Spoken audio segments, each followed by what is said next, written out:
I was going to try to make a funny joke, but we're going to let Millie do the intro instead.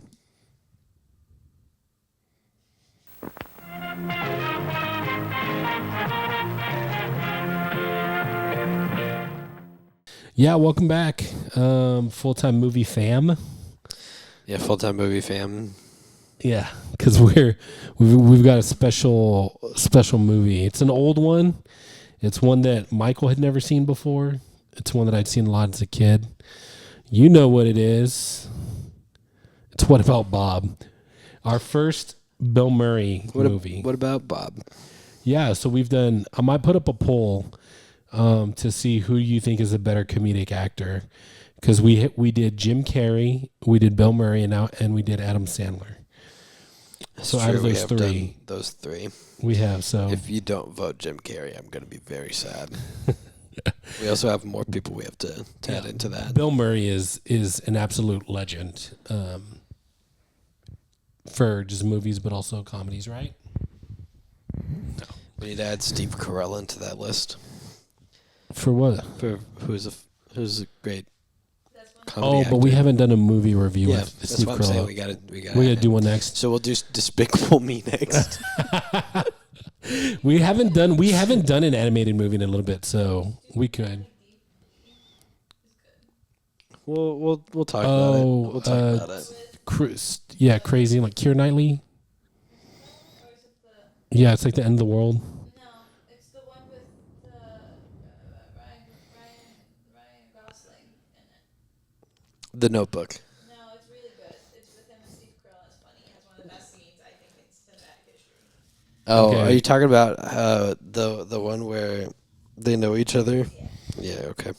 All right. Everyone knows what we're talking about now. Yeah, and now everyone's gonna know About where Bob. they just tuned in. No, it's full-time movie fan, guys. we Welcome got back. that part. Hopefully you got you just got done watching $4 to watch this movie. Yeah, so did I. I hope you guys just got done watching one of our other videos. Welcome back. There's this little interim before I figure out what's going on with this room is a little chaotic. Yeah, there's 3 different animals and 3 different humans in here. Yeah. So and nothing else. It's just that. Yeah, I feel you, Millie. But yeah, it's full-time movie fans. I'm your host.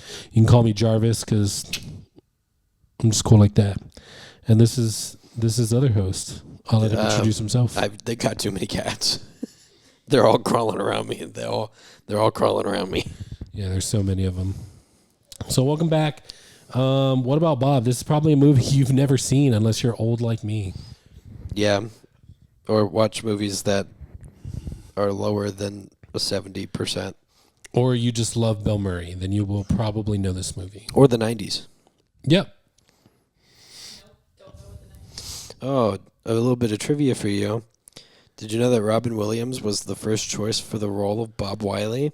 Ooh. And he had been nominated for an Oscar for his performance in screenwriter Tom Schulman's Dead Poets Society.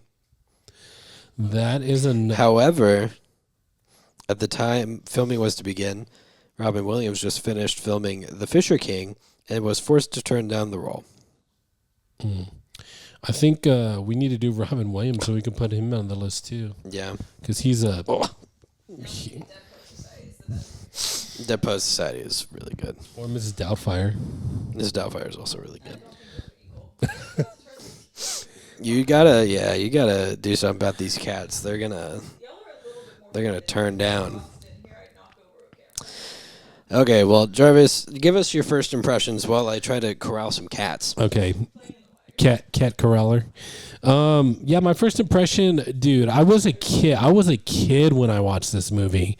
But what I do remember is that it was just like how things are right now. It's a little chaotic. The movie is very chaotic. Like, it will stress you out. Oh yeah, these are the cats. But it is a little stressful. It is chaotic, but it's a comedy. It's Bill Murray. Like, he's an absolute legend. So I just remember as a kid watching it because my dad watched it a lot. It's one of his favorite movies, I think. Yeah, I really just enjoyed it. It's fun, and I was telling Michael that I feel like they just don't make movies like this. It's a very simple movie in the sense of like it's literally just about a psychiatrist and he has to deal with his crazy patient, crazy new patient over a weekend vacation, and that's it. Yeah. But I just feel like I don't feel like there are movies like that anymore. It doesn't feel like there are. Yeah, it can be too simple. Yeah, but here's the thing, like it's such a simple premise, but there's so much going on with the characters. Yeah. That you're getting a full like funny, in this case, comedic like movie. It doesn't rely on crazy locations or like a crazy plot to keep your interest. There is a word for what you're talking about. It's called a character piece.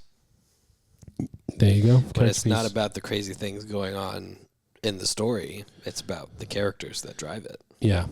Another movie like that, which we could also add to the comedic actors list, is Meet the Parents. Despicable Me. Oh.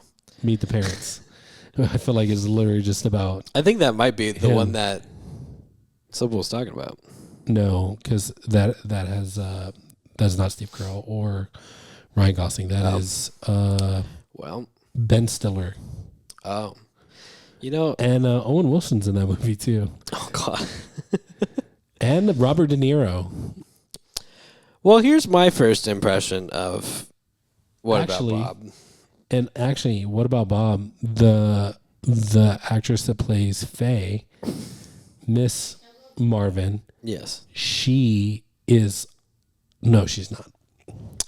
She's in a lot of movies as the mom or grandma. Way to gaslight. Crazy, Stupid Love. I think I've seen that. Maybe I haven't. Are you telling me that Ryan Gosling and Emma Stone have played romantic interests before La La Land? Yes. I'll watch anything. Unthinkable. I'll watch anything with Emma Stone in it. You've said this before, I think. I'll say it again. She's phenomenal, and she's one of the few actors that I would like to meet in person. Yeah, I think that's fair. She does seem super cool. Yeah, she's like a person that it's like I would like to hang out with this person, like on the reg, like, or you know, if that you'd like if her situation, go hang out weekly, like go bowling with your bowling team. I'd love her to be a part of her friend group. Yeah, you know, if her situation was different, I'd probably ask her on a date. But I know she's married and she's got a kid. You'd ask her on a date and get shot down. Also weekly. Yeah. Understood. But outside of that, there's no problems. Like even if there was nothing romantic, it would just be friendship for sure, and I'm cool with that. What are they doing? There's a cat fight in the hallway. Can you take a picture or video? No, I'm recording right now. So my impressions of What About Bob is that it's very stupid. Bob's a psychopath, and it was very entertaining to watch. Yeah. Actual psychopath. I do think there's some deeper things you can grab from the movie. Yeah. I don't know. I don't feel like...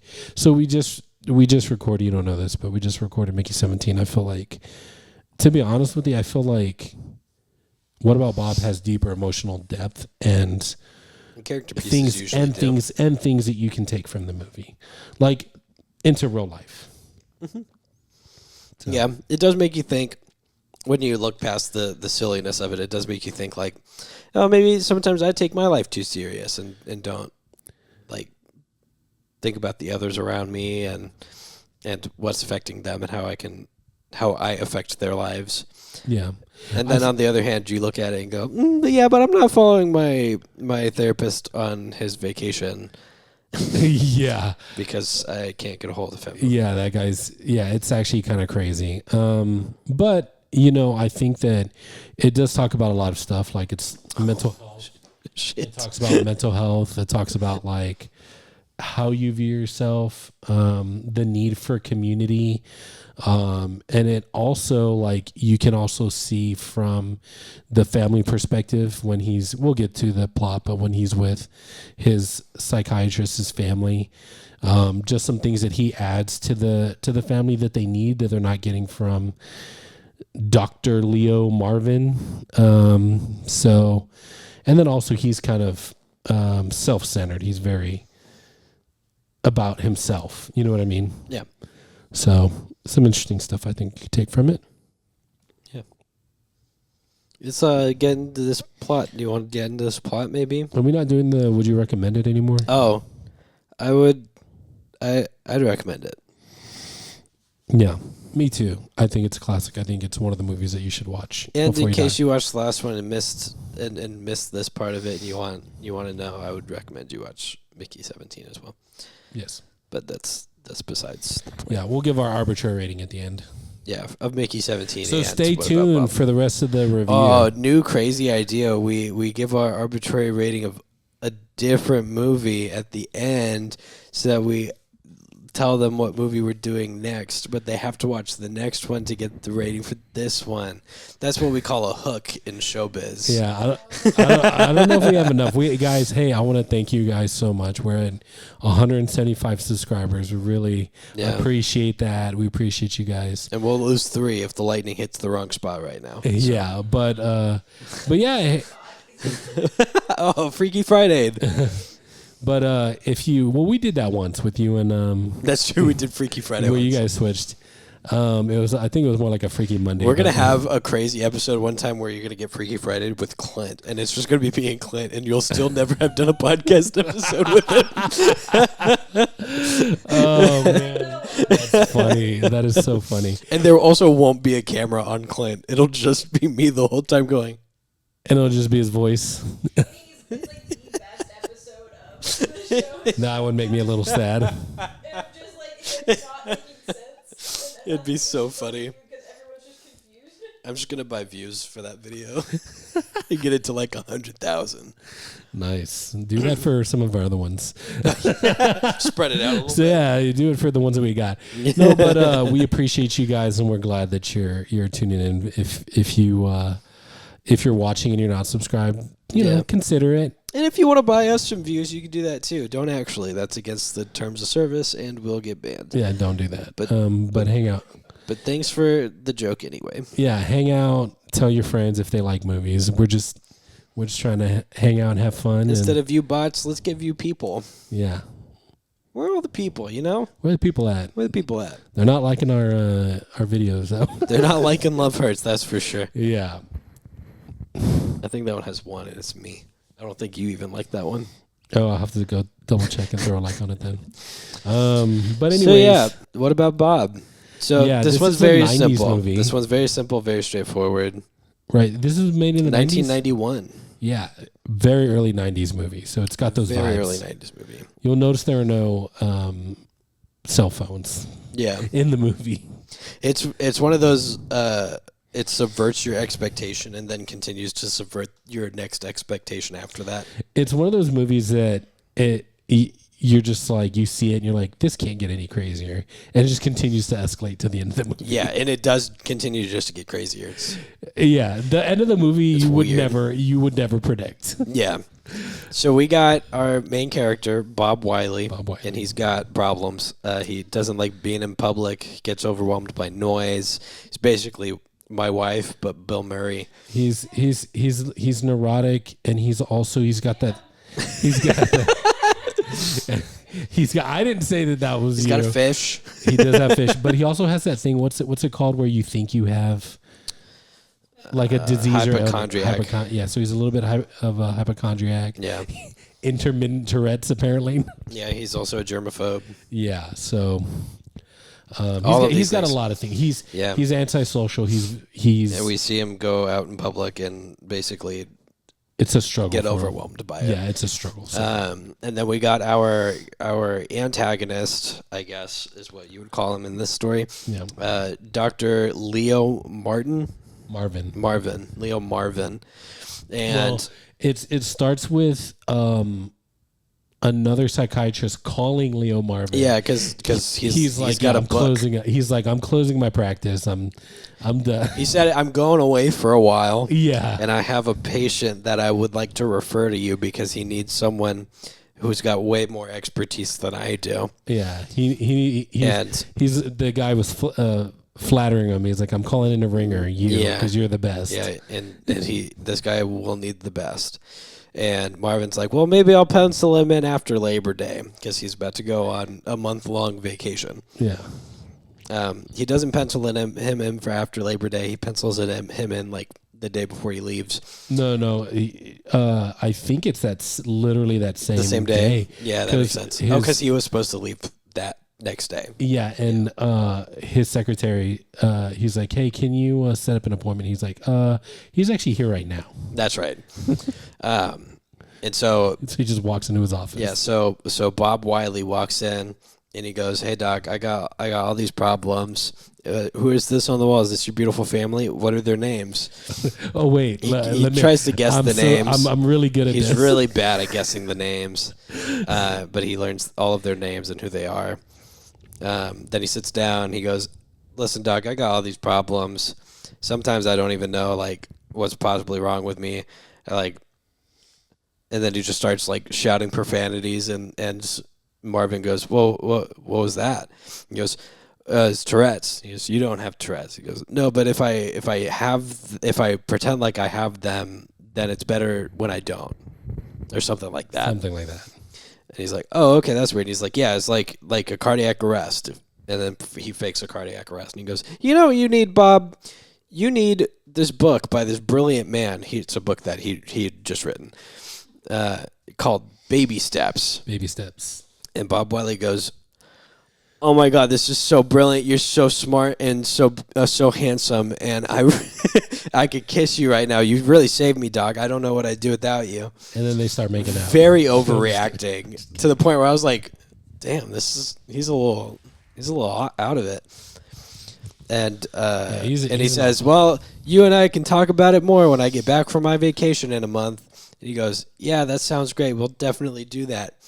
And then he leaves, goes back to his apartment, and immediately calls the office where some lady named Betty answers. And he's like, "I need to talk to Dr.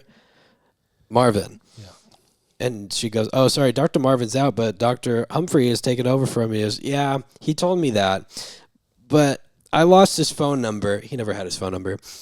"And I need to get a hold of him. It's an emergency." And she goes, "Well, Dr. Humphrey can help you out." He goes, "But you don't have to give me the number. You can just put him on the line and just transfer the calls. Could you do that for me?" And so she calls Dr. Marvin on his first day of his family vacation and interrupts his family vacation so that Bob could get on the phone. And as soon as Bob gets on the phone, she says it's an emergency. Bob gets on the phone and he goes, "Hey, you just going to hog all that New Hampshire to yourself? How's it going up there? You and the brood doing good?" And he goes, "Hey, I really got to go. I've got Bonnie's trying to steal headphones. I got vacation I got to go to." And he goes, "Oh, okay, well, you can call me back maybe." And he goes, I'll see you in a month. We'll make an appointment when I'm back." And that's not good enough for Bob. So Bob, he calls again, right? He calls back pretending to be. Oh yes, he calls the sister. He calls back pretending to be Dr. Marvin's sister Lily. Yeah. And and you can imagine he doesn't take it's an emergency. Yeah, he doesn't take too kindly to that. Yeah, when he finds out that it's. And at that point, he's like, "Hey, it's kind of crazy that you're doing that. I'm on vacation. You can't be doing that." Yeah. And so what does Bob? So he respects that, and he doesn't escalate any. Yeah, further. he doesn't escalate any further, and he waits a month. Except for that's the whole movie. Why are you pointing? What are you pointing for? We'll deal with that in like 20 minutes. Just throw it down for a minute. Okay. So We're joking. Bob actually takes He it one step escalates? further, and he shows I up. would say a few steps further A few steps further. He shows up to the office to the call center. and wherever it pretends is. to be a detective, saying that one of Dr. Marvin's patients, Bob Wiley, just committed suicide, and they need to investigate. And so, and they're like, "Oh, well, we can call him right now and let him know." And he goes, "No, let's not do that. I'll just send somebody out in the morning. And he's Can like, y'all "But let if me I-" know where he's at so that I can send a detective to go talk to him." Yeah. And so they give him the address to the house in New Hampshire where he's having his vacation. And Bob doesn't do anything with that. He actually doesn't escalate any further. Okay, you can go do Yeah, go that. ahead. Just stay on one of us. Is it on me? Great. So we'll be right back. She's got to deal with little cat stuff. She has problems. So Bob takes baby steps onto a bus to New Hampshire and brings his fish in a jar around his neck, and they take a little trip up. And then we see a little bit of what's going on with Dr. Marvin. He's having some problems with his family and has an interview for his new book coming up, like in the next couple of days. And he's kind of freaking out about it all. Yeah, it's the biggest moment of his career. He's super excited about it. He's going to be on TV. And everyone has to figure out what's going on with that. Yeah, he's going to promote his book and be the best ever. Yeah, so they're like picking out outfits, getting groceries to feed everybody, all the fun stuff. Meanwhile, Bob Wiley shows up to New Hampshire, literally just steps off the bus and goes, "Dr. Leo Marvin." Yeah, he's just Dr. Leo Marvin. He's literally just shouting in the middle of town. Dr. Leo Marvin. But as serendipity shows, Dr. Marvin's there getting groceries and sees Bob Wiley get off the bus and goes, "Oh, we need to get in our car and run away. Run away as fast as we can." And he gets confronted by Bob. And he's like, "Oh, my God, is this a bad time?" He's like, "Yeah, I'm on vacation." He goes, "Oh, I just figured I just needed some help, and you're just so good at your job and helping me. I look, the baby steps got me all the way here. I'm willing to put the work in. I'm putting the work in for it, Doc." He's like, "That's great. Go home." And then he drives off without Bob. And actually what he says is, "I'll call you at 4 to this coffee shop if you just sit and wait." Yeah. And so Bob's sitting there in the coffee shop going, "Baby steps till 4. Baby steps till 4. Baby steps till 4. And the owners of the coffee shop are like, "What are you waiting on?" He says, "Dr. Leo Marvin's going to call me at 4 o'clock." And they go, "Oh, that asshole? Fuck that guy. He bought the house that we wanted. Yeah, we know exactly where he is. We'll just drive you there." Yeah. So instead of waiting till 4 o'clock, they drive him to the big, beautiful house. And he goes, "Look, Dr. Marvin, I made it all the way here. They dropped me off." And he looks out the window, and the two coffee shop owners are like, Yeah. they Basically. drive off. They're like, "Yeah, the house looks nice." Yeah, Yeah, asshole. beautiful house.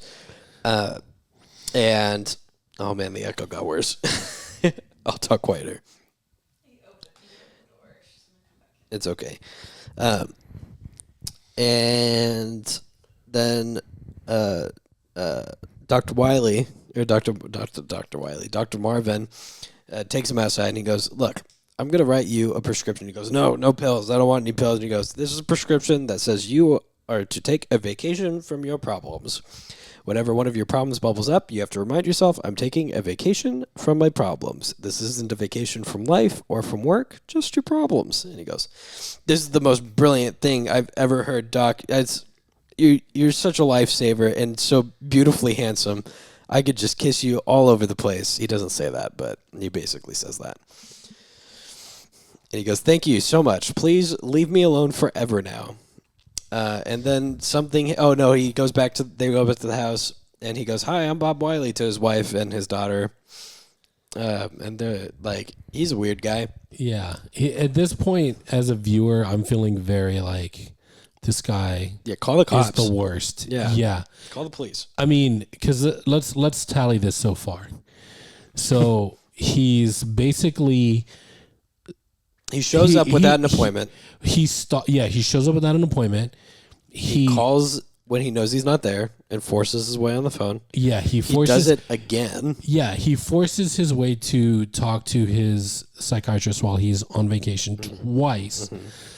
His third time, he pretends to be dead. Yeah. He says that he committed suicide in order to get information to stalk him to his location. To New Hampshire. Yes, shows up. So we're 5 already, 5 weird things. And then he finds him in New Hampshire and just starts shouting for him. Yes. And then he shows up to his house unannounced by the people at the cafe or whatever it is that they run. That's my phone. And they take him 7. Yeah. So yeah.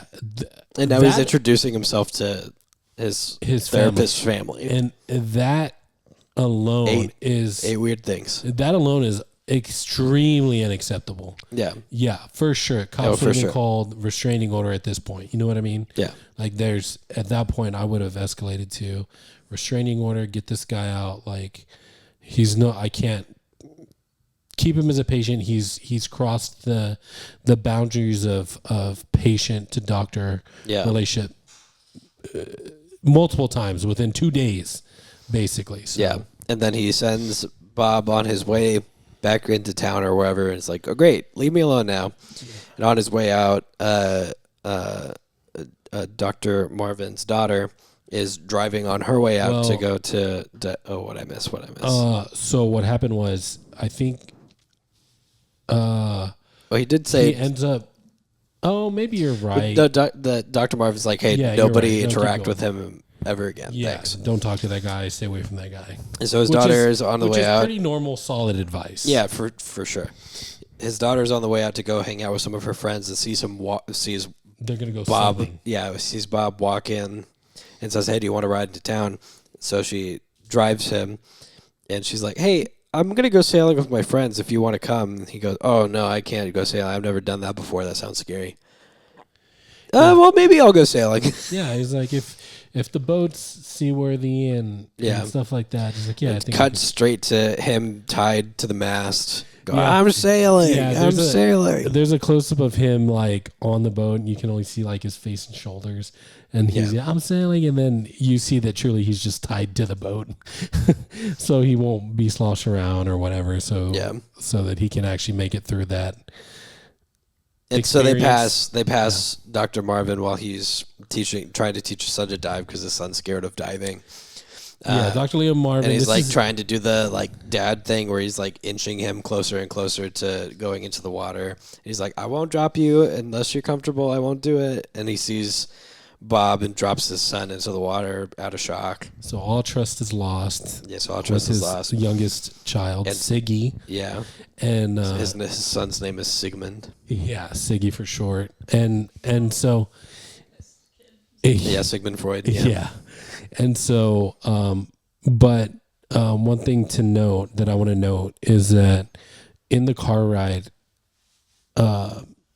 Bob really kind of endeared himself to the daughter because he listened. And he listened, and he was able to express and her empathized. I feel those same feelings that you feel. This is a normal thing. Like Bonnie has made it back and is under the couch. Yeah. So yeah, and then immediately after that, Bob's like, look, I'm a sailor. Yeah. Isn't this a great step that I took? And Dr. Marvin goes, that's great. You continue to be a sailor. Anna, my daughter, come here. I have to talk to you. Get away from that psychopath. No, I'm not going to get away from that psychopath. He's fun. Still very solid advice. And that's where that conversation went. And that's... and then we cut daughters, to, am I right? Yeah, true. Neither of us have one. Nope. And neither of us have been one. Neither of us have been one either. That's true. Millie, would you like to say something about being a daughter? Thank you, puppy. She was taking a nap. So we cut to Bob now talking to his son, Siggy. Yeah, you got like a small Millie on your side now. I keep hearing crashes from the other room. It's Orb. I think it's more Bonnie. Oh, Bonnie is underneath the couch right now. No, I've watched her run out. Oh, never mind then. Then I heard her cry. Nah, it's fine. They're fine. So he's talking to Siggy, and Siggy's like, "Hey, I'm just so scared of dying. I don't even trust my dad anymore." And Bob's like, "Yeah, I just went sailing for the first time. That's crazy. I can't imagine diving though." And so they have a talk about it, and Siggy's like, "Well, here I'd probably help you like get over your fear of diving. I've Yeah. done enough with my dad to try it." And so they work at it, and he's like, "No, I just can't do it. I just can't do it." And Siggy's like, "Well, no, see, we'll just try it." And Siggy dives in Yeah, in a way that he's teaching. in a way that he's teaching. Because he's helping someone who is more scared than himself, and Yeah. then now he has to put himself in a position. Well, maybe it's not that scary. Yeah, Look, we'll if I just- can yeah. do it, you can do it. Yeah. Or and vice versa. He And said, then "Hey, the whole man." family runs out and is like, "I'll take over. We'll take over from here. We'll take over from here." And Dr. Marvin pushes Bob into the water, and everyone's like, "Oh my God, Bob! We got to make sure he's okay." And this is where we start getting the like, "What's going on here?" Yeah, this is where. Excuse me. This is where Dr. Leo Marvin is no longer passive in his disdain. He's actively like him pushing him into the water. But also we get to see a lot about Dr. Marvin's character. He's like I mentioned to you before we started recording. He's very self-centered. He's very his he's made environment. it. Yes, he's the man. He's got to control everything. It has to go the way that he wants it. It has to be the way that he wants it.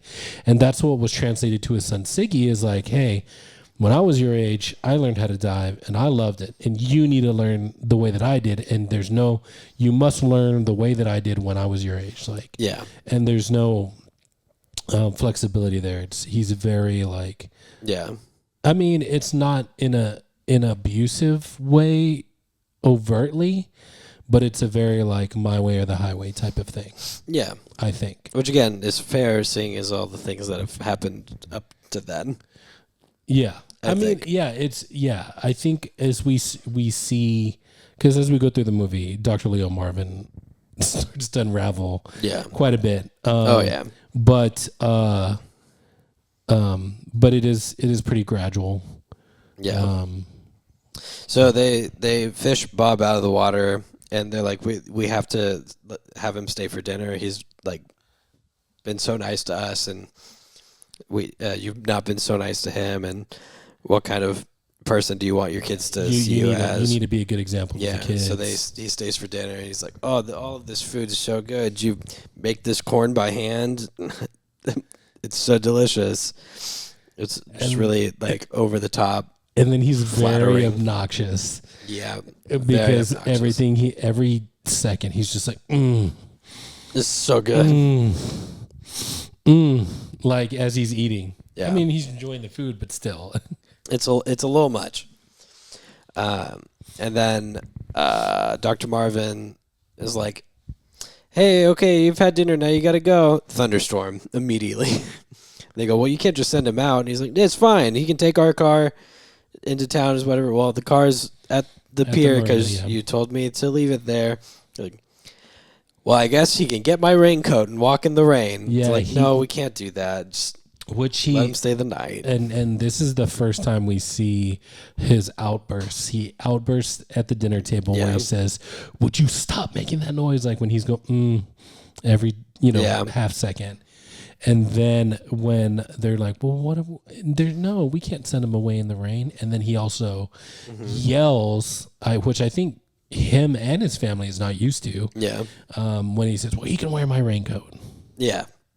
And then they all like, because they were all having a great time in the kitchen cleaning up and everything. Oh, he's like, "It's time to go to bed." Yeah, he was singing and cleaning the dishes with the family. Yeah. They're all having a good time. So we got to be up early for this interview in the morning. So it's time for us to go. And that's when the outburst happened.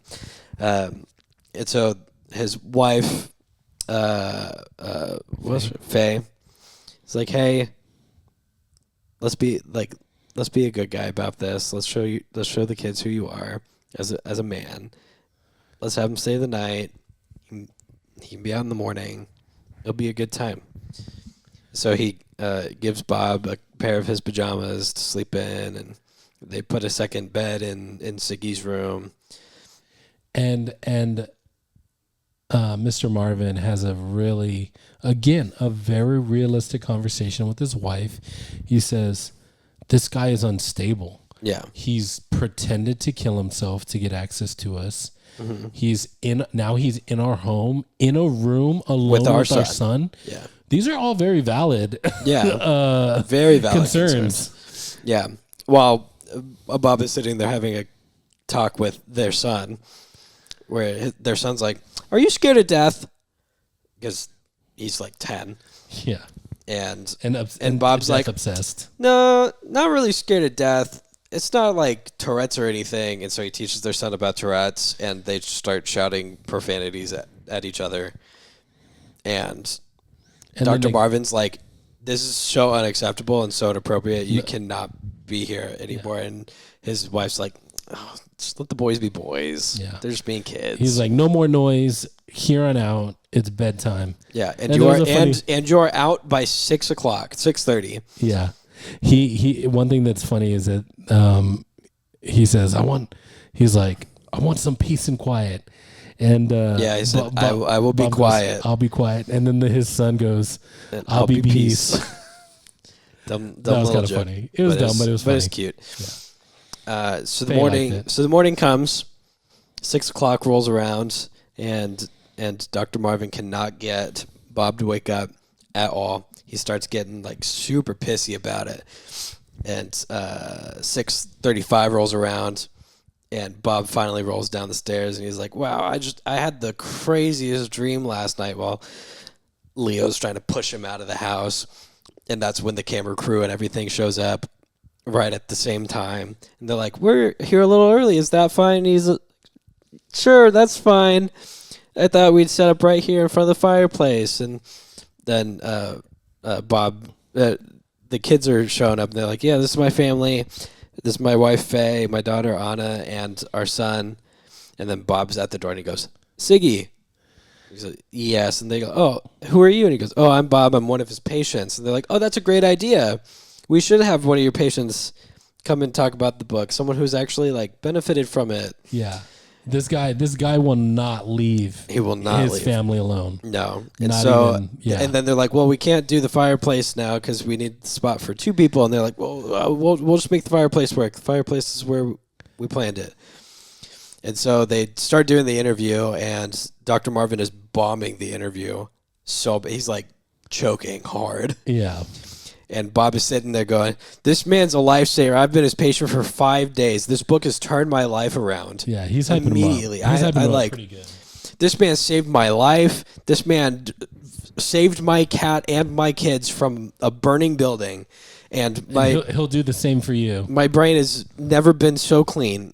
It's just actually like actual glazing for Dr. Marvin. And after that, everyone's like, "Wow, the interview went really well. You did so good. Thanks, Bob." And Dr. Marvin goes, "You need to leave now." Yeah. You need has an actual outburst, kicks him out of the house, and they're like, "That's so mean. You're just gonna kick Bob out of the house. He's gonna be gone forever." And he goes, "You think he's gone? You think Bob is gone?" It opens the door. He's never gone. That's the point. The point is Bob will never leave. Yeah, he's still staying right. That's which is. That's exactly funny. what I thought. Yeah, I was like, he's just going to be right there. Yeah, it's funny. The door. And so he has a great idea, which is to say that he's going to go take Bob somewhere. Yeah. And takes him to a psych ward to get him admitted.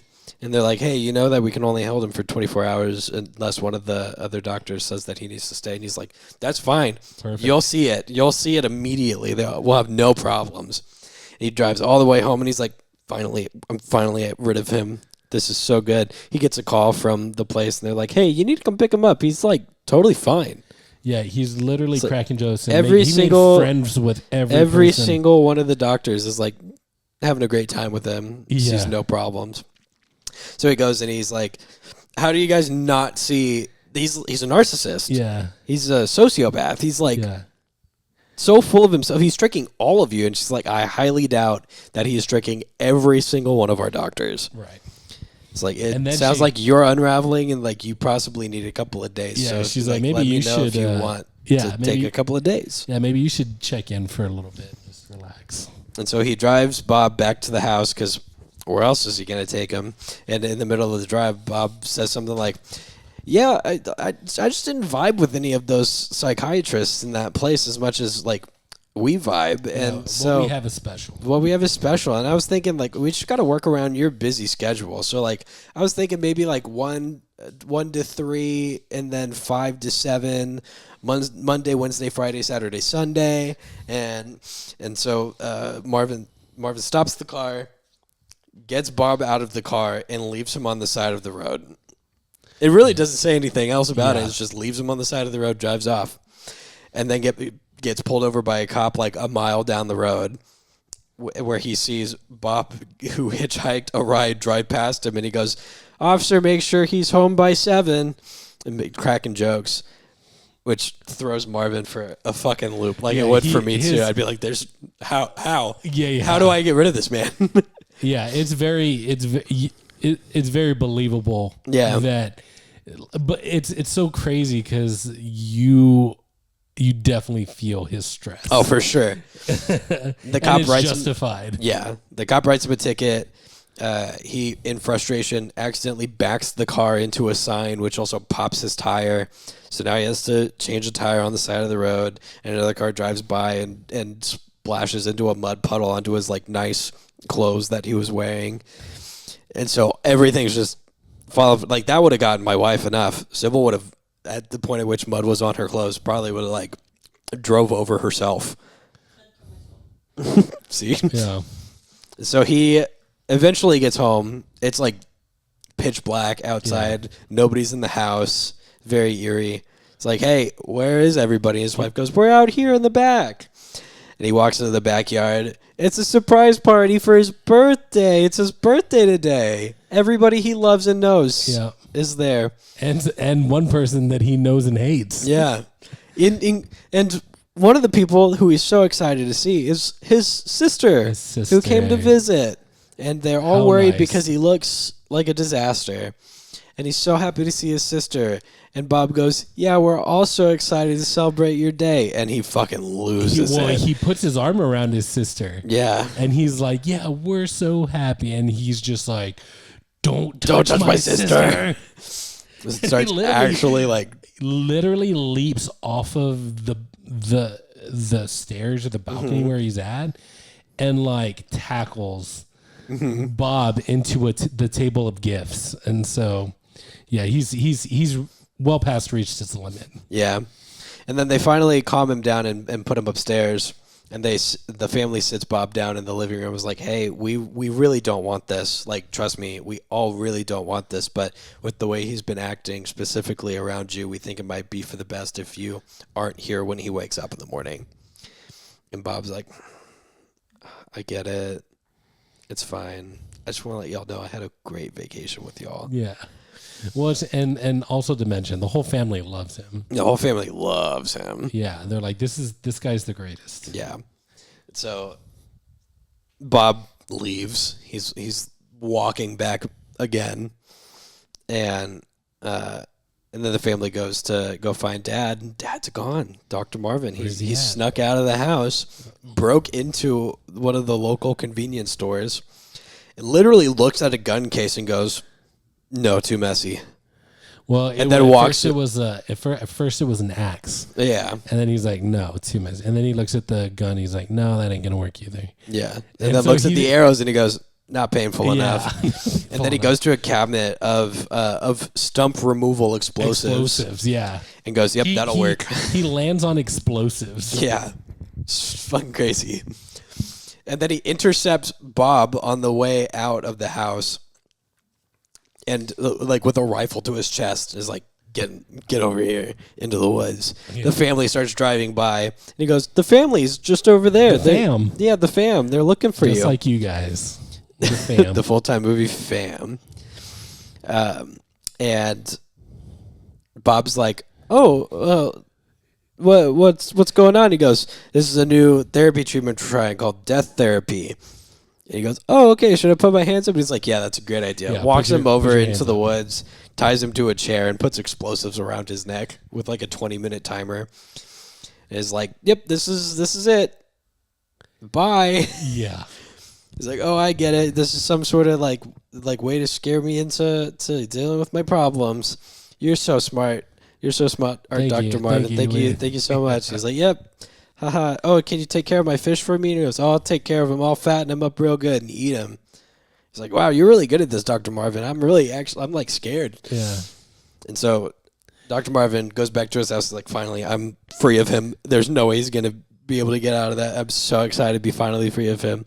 Cuts to Bob, and he goes, I've been placed in knots with an explosive around my neck. Like, my brain is trapped in knots that I have to release to be free of my problems. That's it. It's so simple.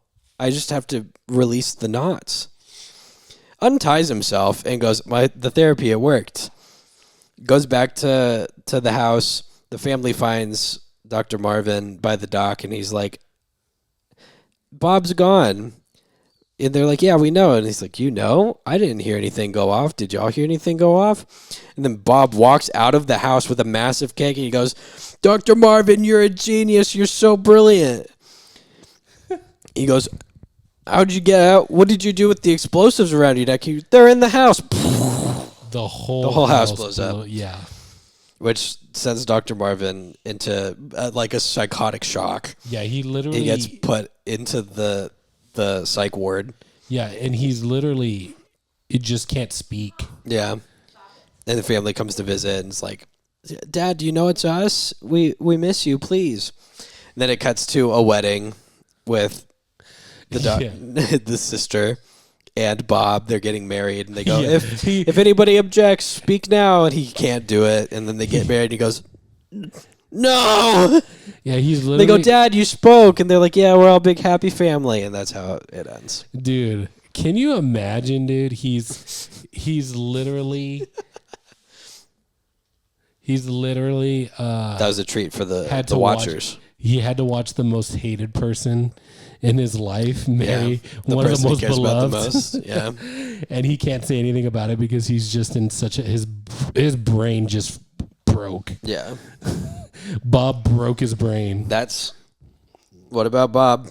That's What About Bob? Man, what a stressful movie. What we learn is that nice guys finish last. Yeah. Well, I don't know. But Bob was a nice guy, and he finished first. Yeah, he Don't unplug us, please. He got Mr. Leo Marvin's whole family and his sister as a wife. Yeah. And didn't he write a He did write a book. He wrote a book called Death Therapy. Yeah. It is a winner. So Bob literally takes his whole life. He writes a book that is insanely very popular. popular. And Leo's trying to sue him for the rights to it. That's Called What Death About Bob? Therapy. Yeah. So, what's your arbitrary rating for the movie? Oh, we're going straight to it? Yeah, well, let's go straight to it. Yeah, okay. We'll go straight to it. Arbitrary rating. I'd give it a watch it. I would say it's rewatchable. I don't think you necessarily have to own it unless You know you what? just love Bill Murray's collections. I'll level with you. I'll say it's rewatchable. Okay, because It's one of those, like, if it was on, sure. Yeah, I watched it and I rewatched it. Yeah. This It's a whole zone weekend. out movie. Yeah, but it's to me it's always going to be funny. There's so many moments. The initial Tourette's in the office, Yeah. I think is funny. He's a little bit creepy when he's screaming, "Gimme, gimme, gimme! I need!" He's It's crazy. psychopath. But Let me see if I can- the whole movie is just an irony. You know what I mean? Yeah. Bob literally switches places with Dr. Marvin at the end, which you could also count to like, hey, that's his downfall, his pride. He was kind of arrogant. Yeah. He was the best. He let this other guy build him up and puff him up. He thought he was hot shit because he had a book and had a I interview. think the thing that we actually learn from this movie is that you should just call the cops. Yeah. Bonnie, why are you being a little rascal? Every time she's down, she tries to bite the wires.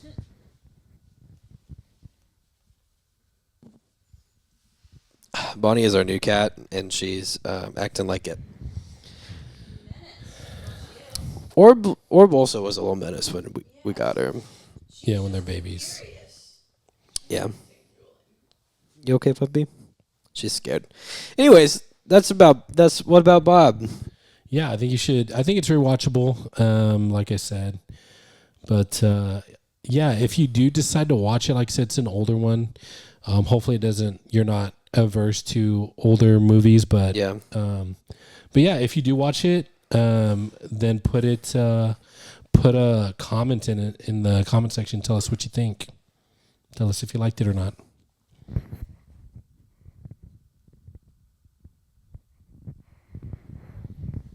No, you don't want to say nothing about What it. about Bonnie? Yeah, what about Bonnie? Be free, little cat. Is this $39 million is the answer to your question? Nice. That's pretty good back in those days. Yeah, that's and really it made good. $63 million. Yeah, that's good Yeah, for the time. nothing Yeah. to sneeze at. Yeah. So that's full-time movie fans. What about Bob edition? Yeah. Thank you, full-time movie fam. And make sure to tune into the After Dark for full-time Millie fans. And guys, we hope that your Yeah. day is everything you dreamed it'd be and more. And if you love dogs and you love Millie, put a like on the video. Put a pup in the comments. Hey, full-time MFers. You like this video? 'Cause we sure did. If you liked it, maybe you should share it with your friends. Maybe like the video and subscribe. If we were you, that's what we would do. I mean, if I was watching this, I'd be all over that. Like, and I'd hit that share, and then I would hit that subscribe in that order. Yeah. There's also another video that's popped up. YouTube thinks you like this one, so you should watch that one now. See you next time.